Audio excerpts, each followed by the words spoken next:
क्या इस्लामाबाद की शांति वार्ता सच में शांति के लिए थी या फिर पाकिस्तान का एक और डिप्लोमेटिक खेल? बार बार बातचीत, बार बार नाकामी। क्या पाकिस्तान मध्यस्थ है या सिर्फ माहौल बिगाड़ने वाला खिलाड़ी? फैसले मॉस्को में होने हैं तो इस्लामाबाद में ये ड्रामा क्यों?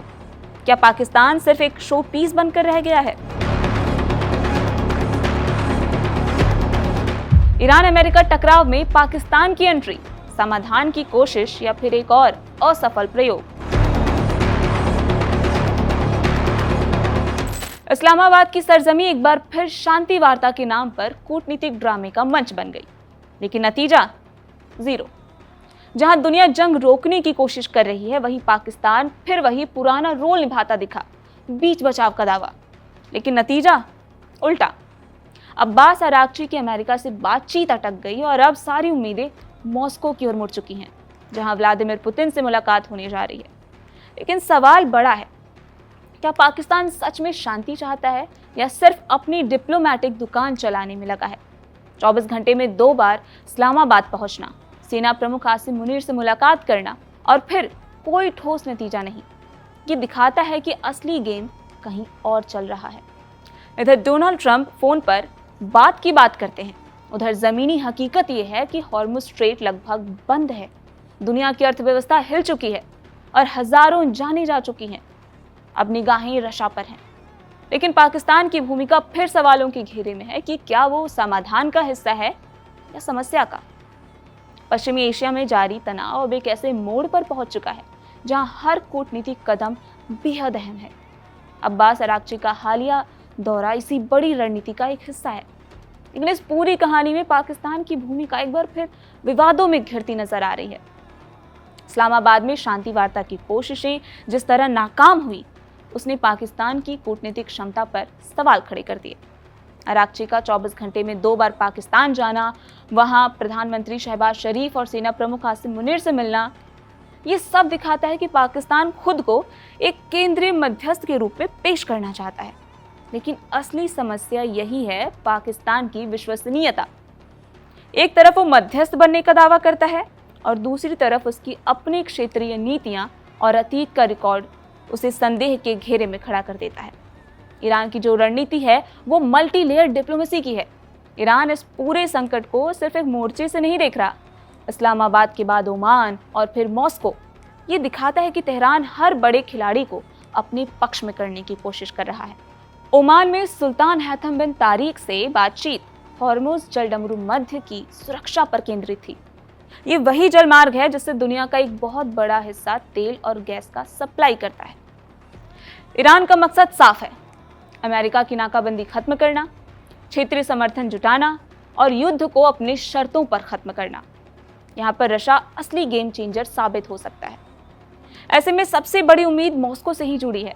व्लादिमीर पुतिन से अरागची की मुलाकात सिर्फ एक औपचारिक बैठक नहीं होगी, बल्कि ये तय कर सकती है कि आगे की कूटनीति किस दिशा से जाएगी। रशिया पहले से ही इस क्षेत्र में एक मजबूत खिलाड़ी है। सीरिया में उसकी सैन्य मौजूदगी, ईरान के साथ रणनीतिक संबंध और पश्चिम के खिलाफ उसका रुख, ये सब उसे इस संकट में एक किंग मेकर बनाते हैं। ऐसे में अमेरिका का इस पूरे मुद्दे पर रुख दबाव और बातचीत का है। डोनाल्ड ट्रंप का बयान कि हम फोन पर बात कर सकते हैं, ये दिखाता है कि अमेरिका फिलहाल सीधे टकराव से थोड़ा पीछे हटना चाहता है। लेकिन जमीनी हकीकत अलग है। ईरानी पोर्ट्स की नाकाबंदी, मिलिट्री एक्शन की धमकी और न्यूक्लियर प्रोग्राम को लेकर सख्त शर्त।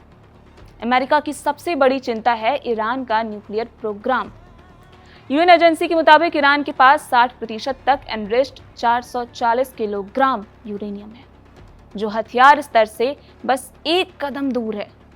हॉर्मुज जलडमरू मध्य पर बना गतिरोध इस पूरे संकट का सबसे खतरनाक पहलू है। अगर ये पूरी तरह बंद हो जाता है तो तेल की कीमतें आसमान छू सकती हैं, गैस सप्लाई रुक सकती है और वैश्विक अर्थव्यवस्था हिल सकती है। ईरान का ओमान को टोल सिस्टम के लिए मनाने की कोशिश भी इसी रणनीति का हिस्सा है। इस युद्ध की सबसे बड़ी कीमत इंसानों ने चुकाई है। ईरान में 3000 से ज़्यादा मौतें हुई हैं, लेबनान में 2500 से ज़्यादा मौतें और इजराइल और खाड़ी देशों में भी भारी नुकसान। ये आंकड़े सिर्फ नंबर्स नहीं हैं, ये दिखाते हैं कि कूटनीति की विफलता कितनी महंगी पड़ती है। अब सबसे अहम सवाल, पाकिस्तान को लेकर इतना शक क्यों है? पहली चीज, डबल गेम का इतिहास। पाकिस्तान का अतीत बताता है कि वो अक्सर एक से ज्यादा पक्षों के साथ खेलता है। दूसरा, सीमित प्रभाव।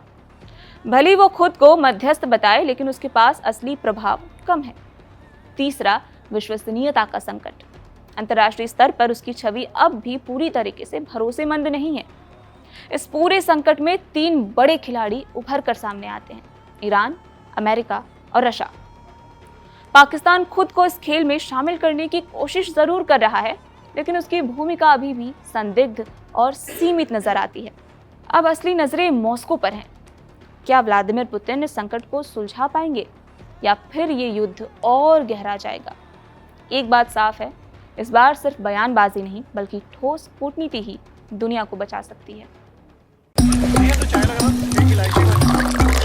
यहाँ ताजा खबर के साथ हर दिन की शुरुआत कड़क है। आमने सामने बैठ रखते हैं बात पूरे दम से, आराम से।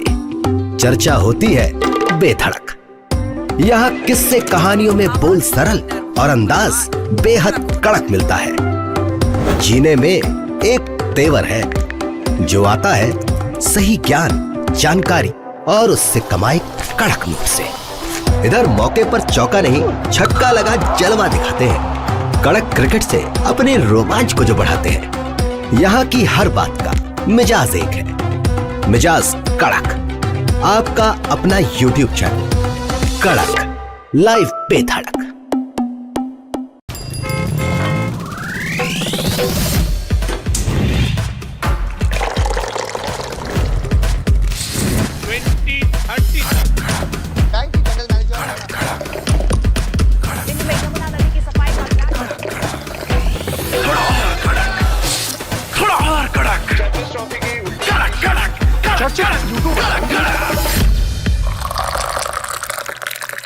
ये कड़क है।